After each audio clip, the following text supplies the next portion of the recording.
Hello everybody, welcome back again to another edition of Lutty's Chainsaw Mods. One of my subscribers had messaged me and asked if I could just do something on porting. I have done little bits before now on porting on my channel, but he specifically asked about it. And really I think it came about after I'd completed these two race saws, these Chinese CS580s 58cc race saws. This one I've been, the front one I've been working on for a long while, and just basically getting all my modifications to work properly the way they should, and I got there. I have used this one in wood and it is really powerful.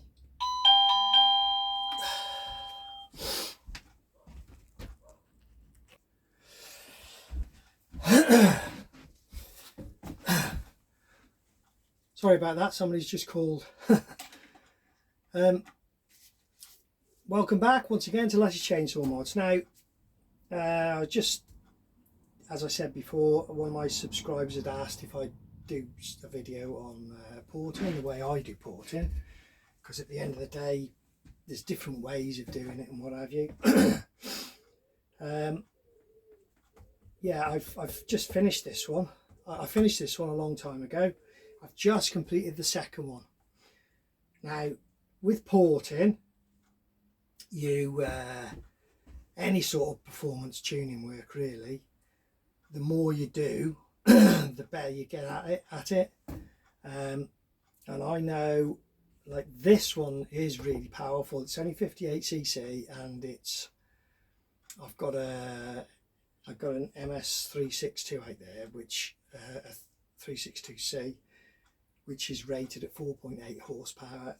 This is a lot more powerful than that. You could put a long bar on this, but it's taken me a long time, you know, to get there with it. And so what I did, the second saw didn't take as long to build because I was doing all the same sort of things, bigger carburetor, etc., which I'll show you in a minute.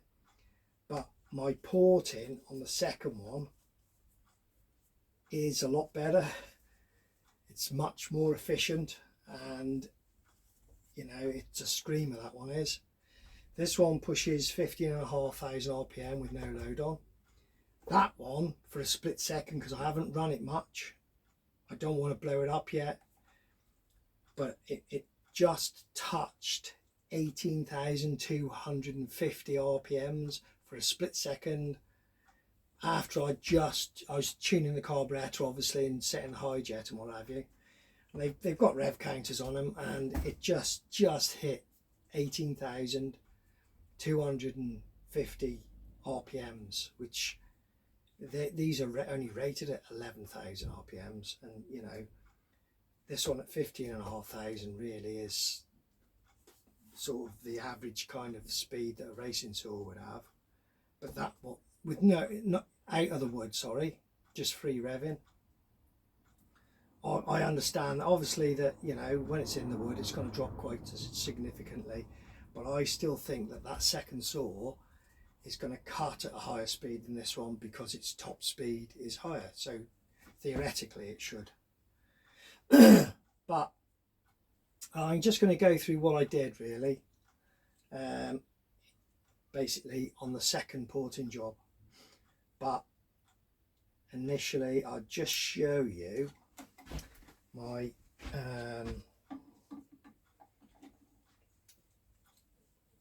so the way I do it, I mean, I'll do the porting first, and then I go through intakes and carburetors, if I can get a bigger carb on it, etc, etc. They've both got massive carbs on them, and these are the ones that I've put on.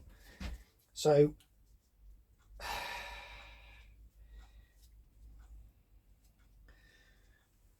you've got, I ended up putting Husqvarna 372 carbs on these, both these saws. So that is the standard carburetor for a CS580, and it probably fits the 45cc, 52, 56, the 58 obviously. I don't know about the 62, I've never had anything to do with them, but that's what's on it. Okay, now that is a Husqvarna 372 carburetor. Worlds apart, as you can see. These are 18mm across the throat, these are 22mm across the throat. You know, I mean, that screams performance. Plus the fact that I thinned all the throttle bars and everything, and the screws that hold the butterflies in, they're thin right down. So it's improved to what it was anyway, as standard. And I'll just show you the back end as well. Okay, so that's the back end, and if you look, I've also sculpted in the body to allow more airflow, but they're vastly different. Okay, so you can imagine so you've got a huge carb on, which they do run with them carbs fine. So the standard intake manifold is this one here. This is a brand new one, and that basically fits onto the carburetor. Okay, so you've got your small, that's your intake, okay, on them. And you've got the big intake that I make. Okay, let's see if I can get that to you. I'm trying to hold all these together so I can show them you. I don't know whether I'll be able to, but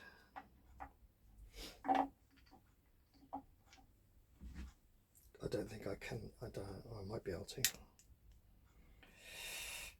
I just about be able to, I think. I haven't got enough fingers for this job.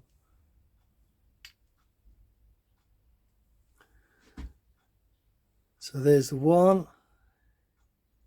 and there's the other. I mean, flipping worlds apart, these are. Completely worlds apart. And you take it, the amount of flow you're going to get, the amount of flow difference you're going to get with these, you know, it's just a different thing altogether, you know, they're with these big intakes. I built ramping inside the intake as well, so that don't know if you can see really, but it's got ramping in there, so that it doesn't stonewall as it's flowing, as the fuel air mix is flowing through. It flows through nicely.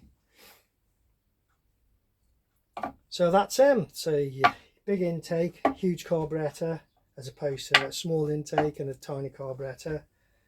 That's the sort of towards the end of the operation, if you like. I make a free flowing air filter, which is just a sponge air filter, which is really, you know, really is free flowing. I'll just give you a listen to this. Actually, this one I finished it off with a what I call a short expansion chamber. As you can see, it's got 2 outlets.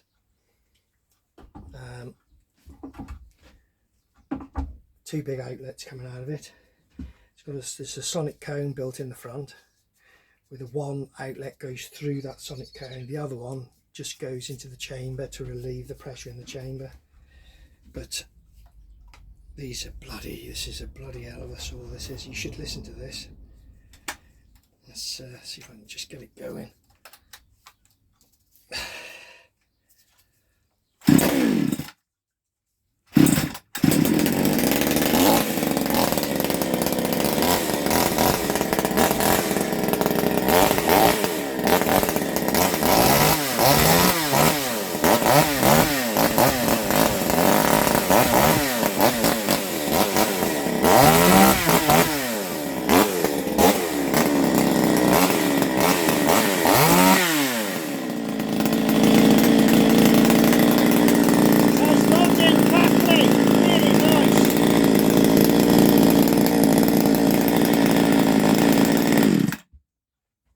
Really lovely, that is.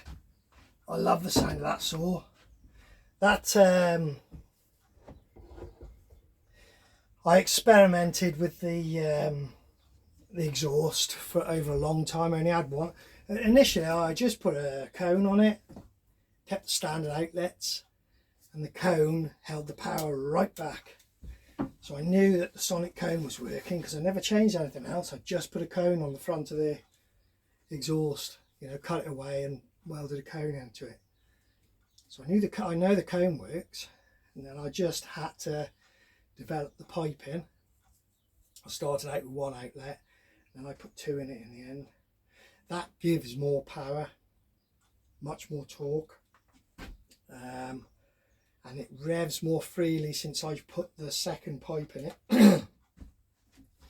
But you know, those sort of things to me are experimental, really, because yeah, I know an expansion chamber will work, but they're big cumbersome things, you know. And I use these saws, you know, yeah, they're racing saws, like, but I use these saws. I've got other saws that I use, but I like using these because they're so powerful and very light.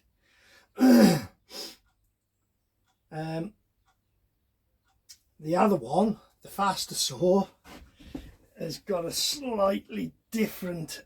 I did this to keep it quiet, so it looks completely standard, this silencer, but I altered it inside. It's got a rebound cone, a sonic cone, over the exhaust port. But the rest of the silencer, other than it being gutted, it is standard, because that way I kept the noise down, you know. Like this one, the other one, the outlet tubes are 60mm away from the exhaust port. That's why it's so crackly. Like, but Christ, it does sound nice. You can hear that pressure as it cracks off. So back to this porting business. Right, so I'm not going to strip one of the saws, but I've got other cylinders, etc. here which I mess about with. So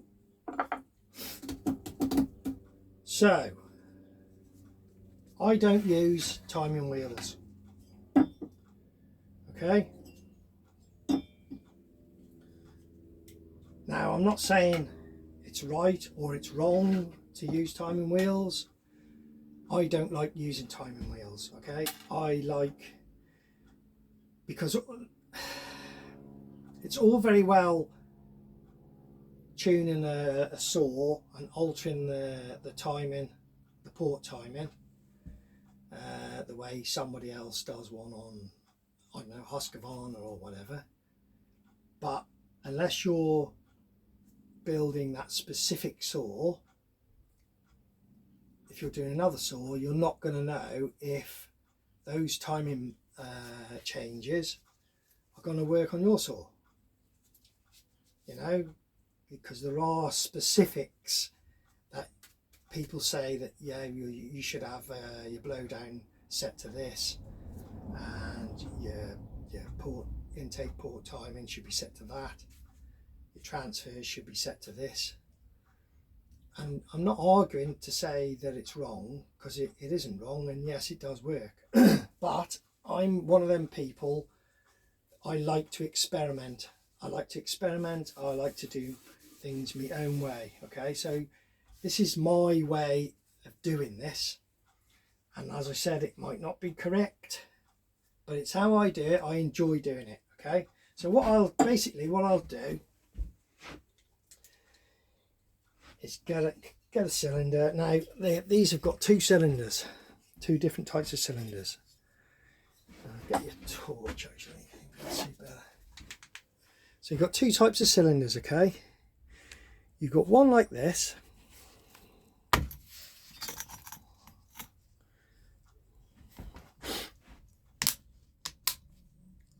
you've got one like this, look, that's got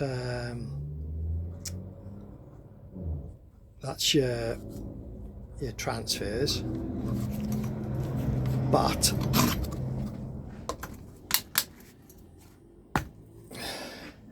you've got transfers like this on it,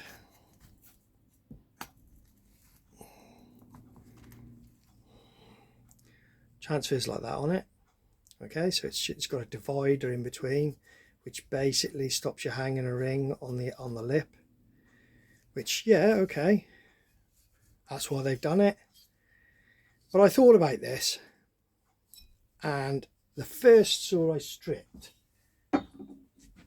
the standard cylinders for these CS580s come like that, with no divider, just wide open. Okay, both sides, obviously, no divider in them. Obviously your other ports are what they are. I mean, there's a little divider there, look, on the intake, and that's there to encourage the fuel air mix to get around the conrod before it goes into the crankcase, so it splits. But I take them off. This one's got one on as well, look. I take them off, and basically, so opening the ports, you can open the ports both sides. I haven't done these two cylinders. Actually, that's had the exhaust port open, look. So that's the kind of difference with a ported exhaust port. That's all this cylinder's had done to it. Okay. Now I've got loads of these things, but you know, basically I use different tungsten tip bits. So I've got a smallish one like that, and then I've got a bigger one like that. These are great, these are. Get these off the internet. They're not expensive, to be fair. You go to the right place, and they fit into a die grinder. Okay, I've got a couple of die grinders here. There's one there, and there's one here. This one's a bit slower than the other one, but you know, I've got a couple of die grinders. But those bits, tungsten tip bits, are very, very good, really good. I've also got up here, which is attached to a bench grinder, I've got this, and you can put smaller tungsten tip bits in here to get into smaller areas. So I use a combination of all them. That's how I get my grinding work done. Now, the other thing about porting, it is difficult, very, very difficult not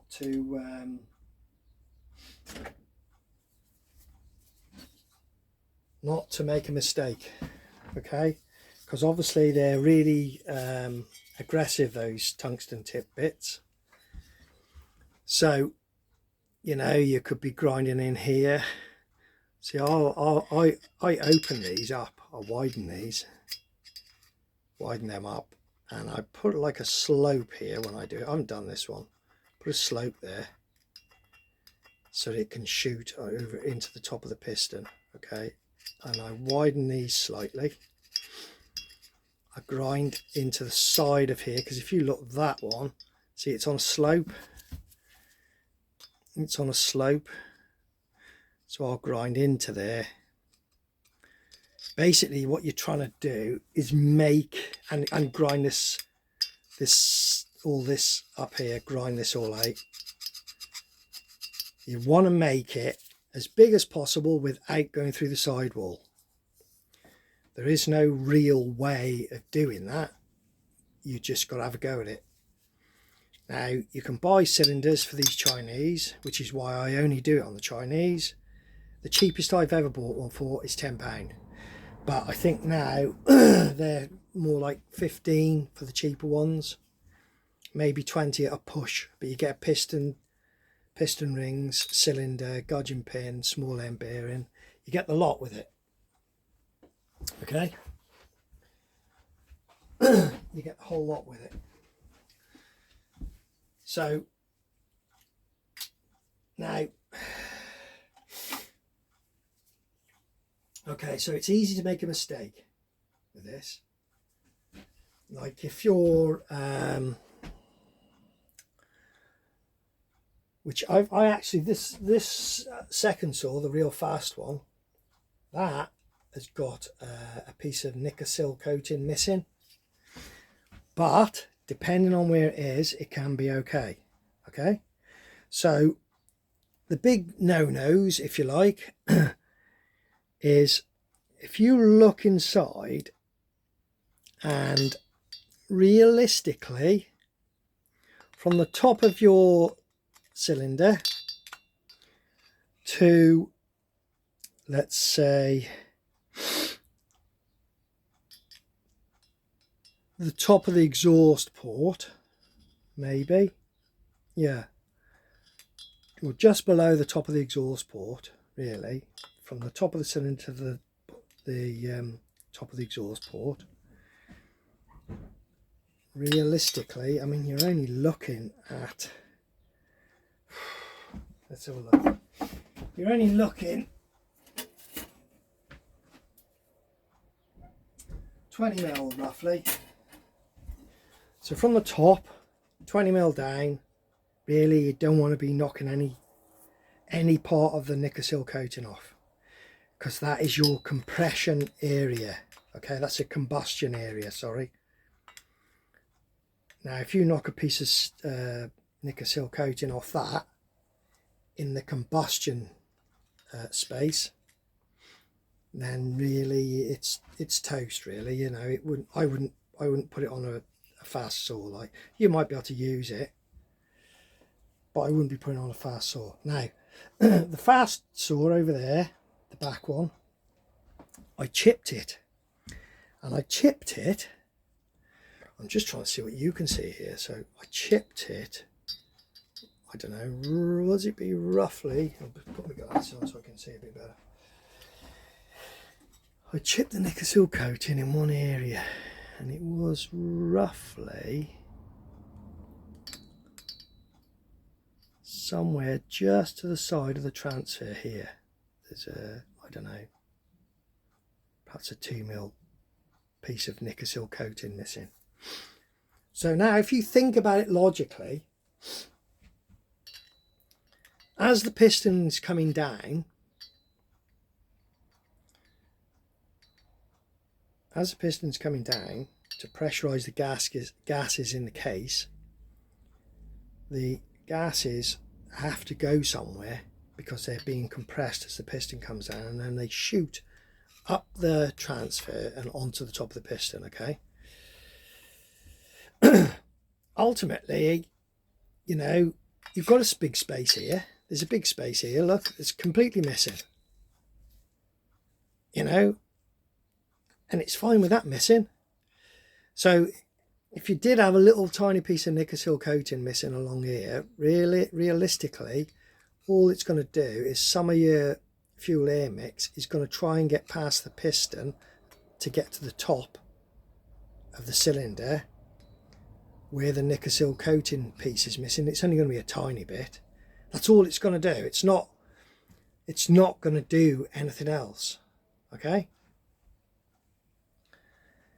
Now, when the piston's going back up and it's drawing the fuel air mix in, yes, you're going to lose over that 2mm section where if you chipped it in this area, you're going to lose a tiny bit of compression over that 2mm or however big it is section. So it's not the end of the world if you chip it, depending on how big it is, depending on whether you've literally gouged it as well, obviously. But like I say, I just flaked a little bit of the Nickel coating off here. Okay, and that saw is absolutely fine. So what that, you know, if you do that, don't worry about it. Don't worry about it. As long as you haven't damaged it in the actual combustion space. Okay. So what I do with porting,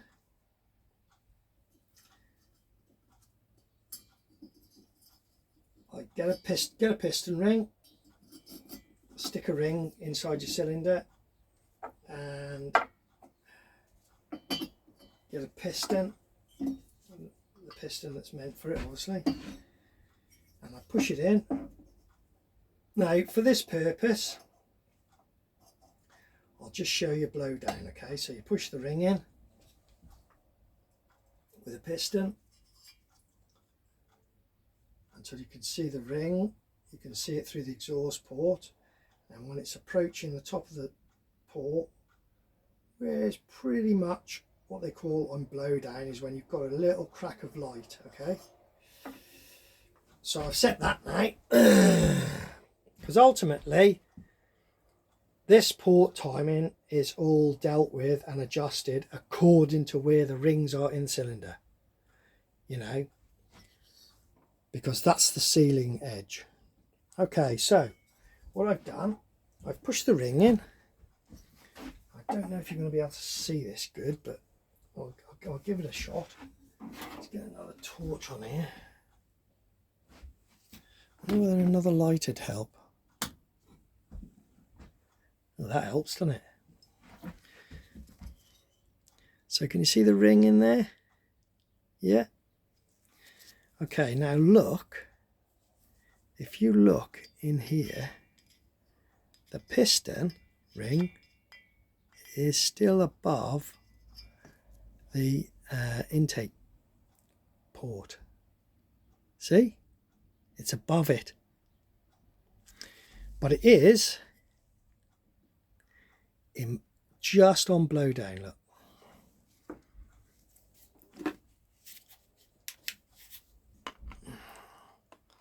It's just on blowdown, okay?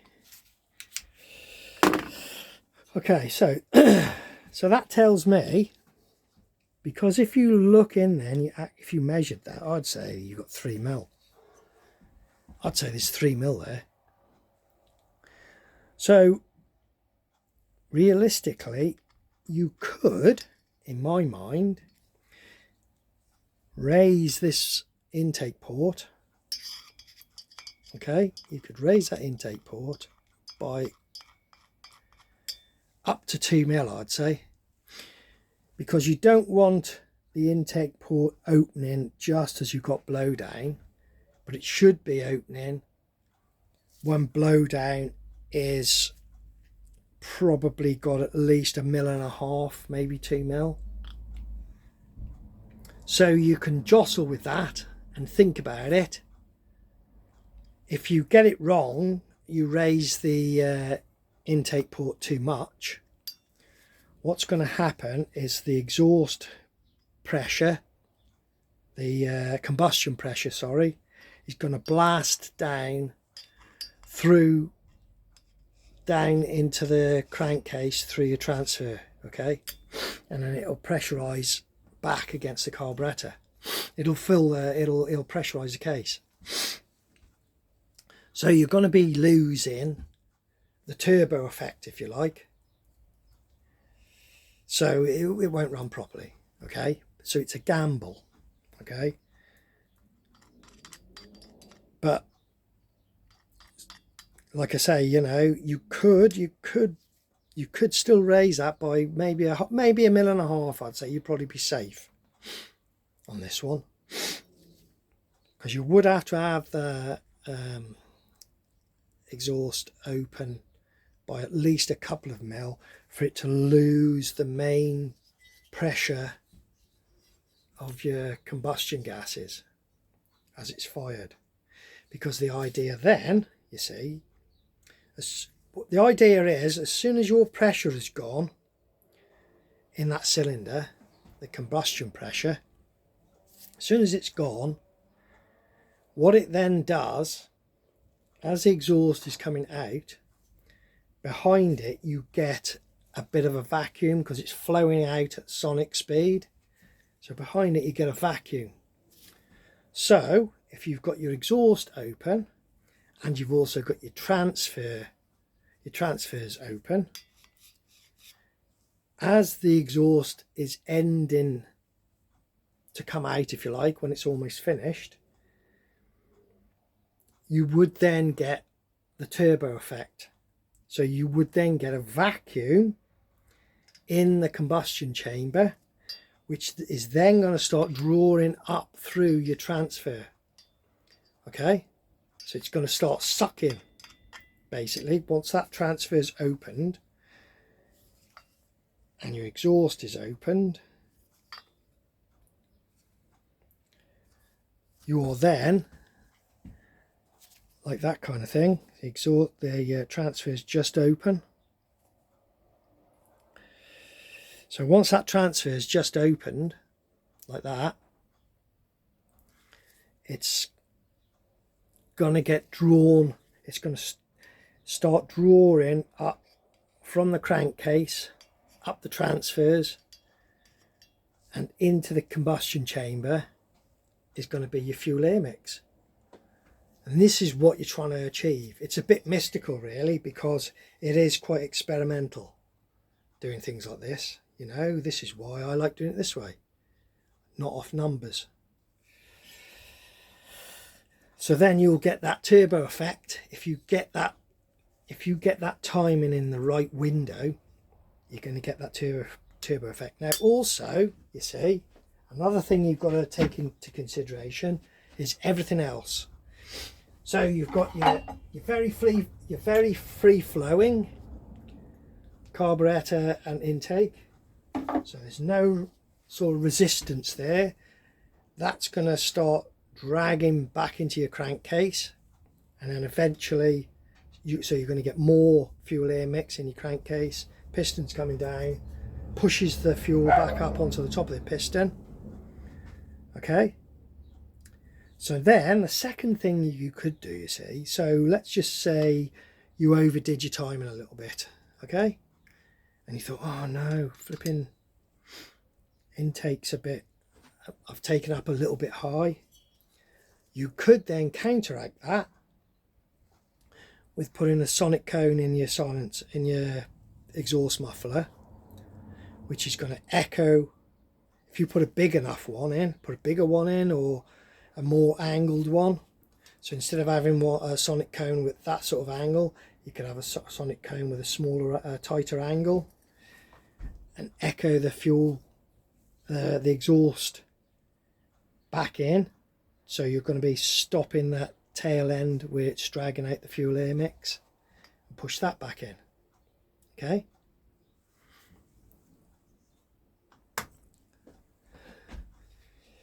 So, and this is why I say I like it better just to think about it. You know, just sit around and think about it. You know, yeah, okay, well, I've gone a bit high on that, but if I alter the sonic cone and give it a tighter angle, make it pressurize a bit more, you can do it that way.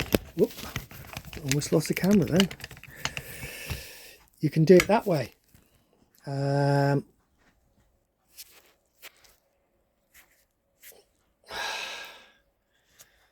So yeah,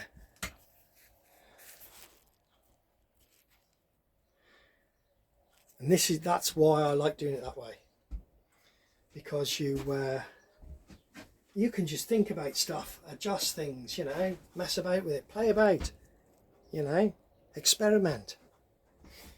So that's what you're trying to achieve. You're trying to achieve the best flow you can. So make your transfers as deep as you can. Make them as deep as you can without going through the sidewall. Make them as wide as you can, realistically, without hanging a ring onto anything. Smooth all of your edges off where a ring could catch with a little bit of emery paper or something. And you know, you're going to do that with everything. Your intake, your exhaust, the lot. You know, you just sit there looking at it, put a ring in, push it down, work it out, what you want to do. You know, look at the ring in the position where